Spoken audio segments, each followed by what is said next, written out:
বৃহস্পতিবার থেকে একবেলা জল বন্ধ। বছর শেষে শিলিগুড়িতে ফের খাবার জলের ভোগান্তি। জল সংকটের আশঙ্কা অনেকের। বিকল্প ব্যবস্থা নেওয়া হয়েছে বলে জানালেন শিলিগুড়ির মেয়র। বছর শেষে আবারও খাবার জলের ভোগান্তি শিলিগুড়িতে। বৃহস্পতিবার থেকে আগামী কয়েকদিন শিলিগুড়িতে একবেলা জল সরবরাহ বন্ধ থাকবে। ইতিমধ্যেই বিজ্ঞপ্তি জারি করে এ বিষয়ে সতর্ক করেছে তৃণমূল পরিচালিত শিলিগুড়ি পুরসভা। বলা হয়েছে, জল পরিশোধন কেন্দ্রের একটি ইউনিটের জরুরি রক্ষণাবেক্ষণের প্রয়োজনে 26শে ডিসেম্বর থেকে কয়েকদিন শহরে জল সরবরাহ আংশিকভাবে বিঘ্নিত হবে।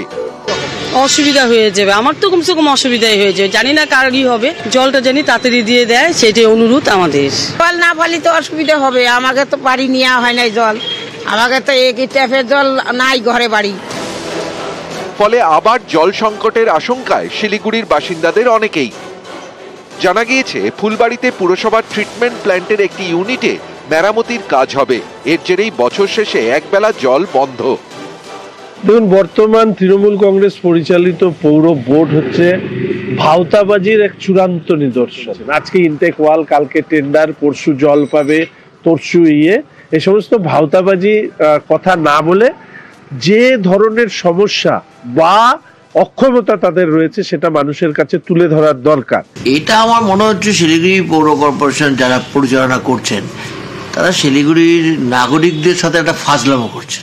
শিলিগুড়িতে যতটুকু জল পাচ্ছে পরিশ্রুত জল, সেটা বামফ্রন্ট সরকারের সময়তেই হয়েছে। নতুন প্রকল্প হচ্ছে বলেও কিন্তু আমি তো কোনো তার চিহ্ন দেখছি না কোথাও কোনো কাজ শুরু হয়েছে কিনা। শিলিগুড়ির মেয়রের দাবি, বিকল্প ব্যবস্থা নেওয়া হয়েছে। 25টি ট্যাঙ্কারের সাহায্যে জল সরবরাহের ব্যবস্থা করা হয়েছে। 30শে ডিসেম্বর রক্ষণাবেক্ষণের কাজও শেষ হয়ে যাবে। আমাদের একটা মেশিন চলছে, আর আমাদের অল্টারনেটিভ যেটা আমরা ওয়েল করেছি সেটা চলছে। 26 তারিখ থেকে এটা হয়েছে, 30 তারিখে কাজটা শেষ। সেটা ফার্স্ট ফেজে কাজ হচ্ছে, সেকেন্ড ফেজে টেন্ডার ম্যাচিওর করেছে, সেটা ওয়ার্ক অর্ডার স্টেজে কলকাতায় আছে। ইউডিএম এর তাদের যারা জলটা মনিটরিং করে তারা এই ওয়ার্ক অর্ডারটা দেবে।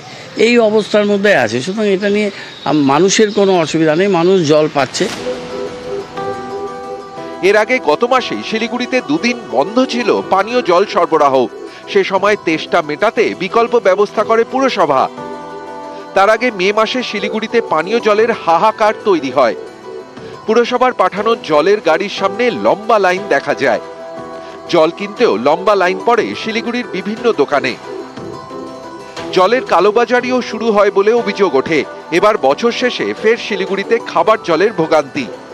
শিলিগুড়ি থেকে পার্থপ্রতিম সরকার, নিউজ 18 বাংলা।